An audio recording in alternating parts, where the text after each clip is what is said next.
Сәлем оқушылар, бүгін сендермен бүтін көрсеткішті дәреженің қасиеттеріне есептер шығаратын боламыз. Қараңдар, теріс көрсеткішті дәрежені бөлшекпен не істейді? Алмастыр дейді. Демек, бізде теріс берілсе, бөлшекке араластырып айналдыру үшін бір бөлінген деген қосылады. Демек, бір бөлінген x емес бізде 3 екен, 3-тің кубы болады. Ал енді мынада бір бөлінген аның квадраты болады. Мынада бір бөлінген 2-нің кубы болады. Тең бір бөлінген оның 10 дәрежесі болады. Одан кейінгісінде бір бөлінген 5-тің квадраты. Айналдырдық қой минустан құтылу үшін.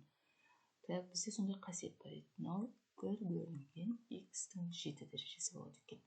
Бөлшекті теріс көрсеткіші енді мына есепте керісінше болады. Қараңдар, бір бөлінген 2-нің 6 дәрежесі бізде, бұны 2-нің минус 6 деп жазамыз. Мынаны x-тің минус 4-і, мынаны 3-тің минус 5 дәрежесі. Мынада а-ның 9 болса, а-ның минус 9 дәрежесі. Одан кейінгісі 10-ның кубы болса, мына жерге не болып өтеді? Минус 3 болып өтеді. Демек, бір бөлінген деген минустан құтылу үшін.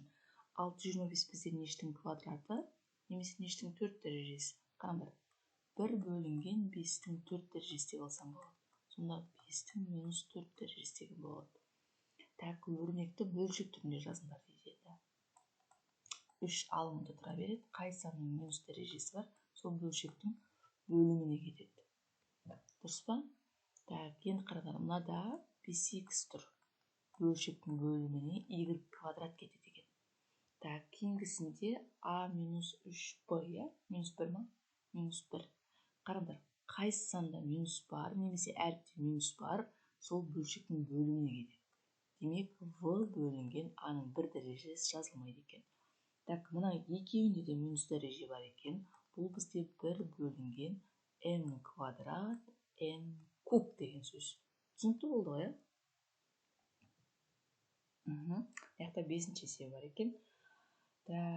А-ның минус 3-інде, в-ның квадраты бөлшектің бөлімінде а-ның кубы болады. Қай әріп немесе қай санның дәрежесінде минус бар, сол бөлшектің бөліміне кетеді. Демек, мынада 5-те жоқ, 5-тің өзін жазамыз. X, y-тің квадраты деген сөз. Минус 8m бөлшектің бөлімінде n-нің 6 дәрежесі деген бар екен. Енді кейінгісінде 7x-ға тиісті емес, жер жаза салайын. Ал мына x плюс y-тің дәрежесіндегі минус бөлшектің бөліміне кетеді екен. Енді 100-ші есепте керісінше бөлшекті көбейтінді түрінде жазыңдар дейді ме? Енді көбейту түрінде жазамыз. Біріншісі неше дәреже екен? 3 дәреже. 5 көбейту x-тің минус 3 дәрежесі. А көбейту оның неде көрініп тұрған 1 бар дейді. Сонда минус 1 дәрежесі. 2m куб өзі жазылады.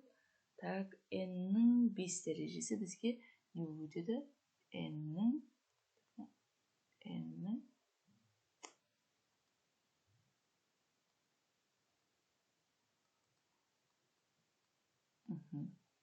мына жерде q-дің 4 дәрежесі болса, бізде не өтеді?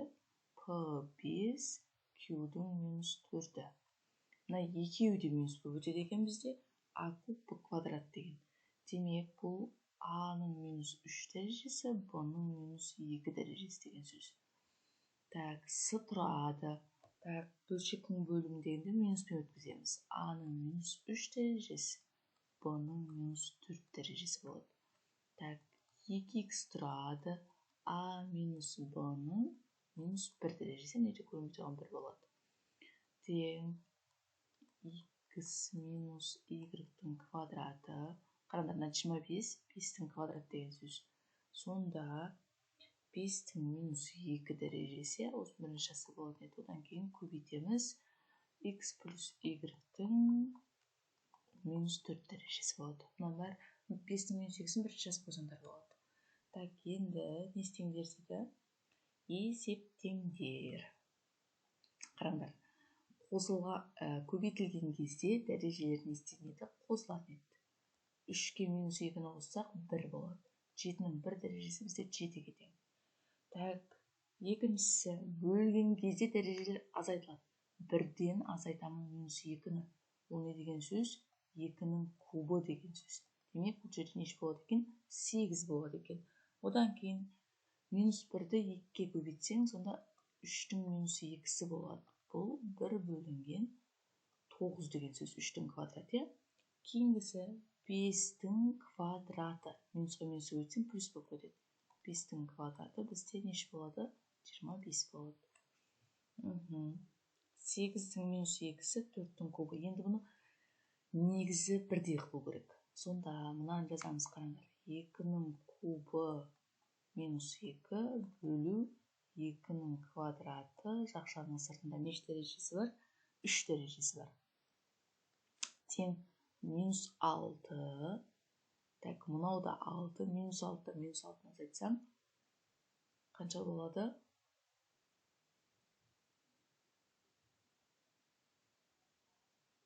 Мына жер көбейту ғой, Так, сонда минус 6 плюс 6 болса, сонда 2-нің 0 дәрежесі тең болу бізде 1 болып қалады. Кейінгісі 10-ның 0-і, 10-ның минус 3-і. Демек, бұл азайтылған кезде қосылып кетеді. 10-ның 4-і болады, ол деген сөз. Арқасында 4 0 бар деген сөз.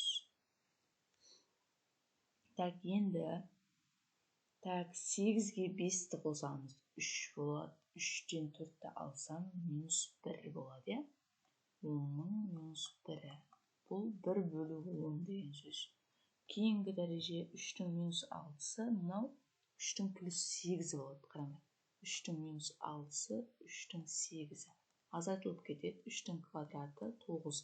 Негізі қосылады, минус 6 мен плюс 8 азайтылады. 9. Дәрежені көбейтінді түрінде жазыңдар. Демам, так, нәтижелерге сияма. Сый керек, минус 1, минус 2. Мына жақшаның сыртындағыны әрқайсына тестір жазамыз. Сонда x минус 1-ге минус 2-ні көбейтсем плюс 2 болады. Y 2-ге көбейтсем 4 болады. Кейінгісі a-ның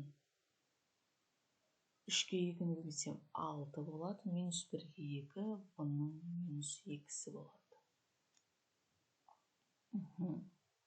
2-ден 1-дің минус 2 дәрежесі деген, ол бізде 2-нің квадраты деген сөз. Сонда 4 болып қалады ол. Көбейтеміз. A-ның минус 3-ге минус 2-ні көбейтсем, A-ның 6 дәрежесі, B-ның 3-ге минус 2, B-ның минус 6 дәрежесі болады. Оны бөлшек қылып бөлімге түсірсеңдер де болады. Кейінгісі 0,25-тің минус 3-тен дәрежесі. 0,25 деген бізде қанша? 4-тен 1. Демек 4-тен 4-тің кубы бізде қанша болады деген сөз? 64 болады деген сөз. Көбейтеміз. m-2 минус 3 бізде бұл m-ның 6 дәрежесі. Енді 2-ге минус 3-ті көбейтсем, минус 6 дәреже. Мына минустан құтылу үшін бөлшекпен жазса болады екен. Кейінгісі минус 3-тің квадраты не болып кетеді бізде? Плюс болып кетеді. 9. P-ның 3-те 2-ге көбейтсем, P-ның 6 дәрежесі, Q-ның минус 2 дәрежесі деген сөз. 3-тен 1-дің кубы енді өзі 10 дәреже болса, ол өз жазылады. 27-тен 1, X-тің минус 9 дәрежесі болады. Y-тің 6 дәрежесі болады. Қараңдар, мынаны былай жазып қойсаңдар болады, минустан құтылу үшін. A6 бөлшектің бөлімінде B квадрат деп жазып қойсаңдар болады. Енді өрнекті негізгі 2 болатын дәреже түрінде жазыңдар дейді. Так, 8 2-нің кубы, 2-нің минус 4 дәрежесі, 2-нің минус 1 дәрежесі болады екен. Так, кейінгісі не дейді? Минус 1-ге 5-ті көбейтсем, минус 6 болады. 2-нің минус 6-сы. Бөлеміз, мынау 2-нің 4 дәрежесін 2-ге көбейт деп жатыр. 2-ның минус 6 дәрежесі бөлінген 2-ның 8 дәрежесі азайтылады. 2-ның неше болады? Минус 14 дәрежесі болады екен. Енді кейінгісі жіберсем сема. Седа. Так, 2-ның квадраты сыртында минус 2 бөлеміз 2-ның минус 6 дәрежесі ма? Тең 2-ның минус 4 бөлеміз 2-ның минус 6-сы. Сонда 2-ның квадраты болып қалады. 4 деп жазсаңдар болады. 16-ның кубы. Бізде 2-ның 4 дәрежесі 3 бөлеміз 4-дің минус 2 минус 3-ін былай аламыз, қараңдар. Минус 6 болады ғында екеуі. Соны бүйт жазасыңдар. 2-ның квадраты минус 6 деп жазасыңдар. Сонда 2-ның 12 дәрежесі, 2-ның 12 дәрежесі. Минус 12 дәрежесі азайтсақ. Так, мына жерде минус пен минус не істейді? Плюс болып кетеді бақшы. Демек, 2-ның 12 дәрежесі, 2-ның 12 дәрежесі деген шығады. Бұл 2-ның 0 дәрежесі. Бірге тең деген сөз. Сандарды негіз болатын, так, негізі 2 болатын дәрежемен алмастыр.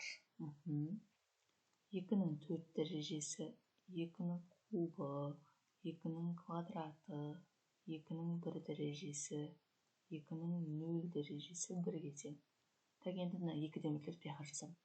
2-ның минус 1 дәрежесі, так, 2-ның минус 2 дәрежесі, 2-ның минус 3 дәрежесі. Мұна бөлшектігі минуспен жазылады. Түсінікті ғой? Бөлмектің мәнін табыңдар. Қараңдар, енді есептейміз. 18 көбейту 1 бөлінген 9 тең. Мен қысқаратта қанша шығады бізде? 2 шығады екен. Кейінгісі 0,5-тің квадраты. Ол минус 2. 2-ден 1-дің минус 2 дәрежесі 2-ның квадратын табам деген сөз. Ол 4-ке тең. 4. Мұна 4-ден 1-дің минус 1-і ол плюс тағы да 4 болады. Тең қанша болады екен? 8. 10-ның квадраты 100. Көбейтеміз 50-ден 1-дің минус 1 дәрежесі тағы жоғары көтеріліп кетеді, 50 болады деген сөз. Бұл бізде 5000. 0,97-ның бізде 0 дәрежесі берілген. Бұл неде анық көрінбей тұр? Кез келген санның 0 дәрежесі 1-ге тең. 0-де 1-дің минус 3, 10-нан 1-дің минус 3-і ол 10-ның 1 дәрежесі, 10-ның 3 дәрежесін табам деген сөз. Сонда ол бізде 1000. Екеуін қос жүрсек 1001 болады. 3-ден 2-ның минус 2 дәрежесі. Демек, бұл 2-ден 3-дің квадратын табам деген сөз. 3-дің квадраты 9, 2-дің квадраты 4.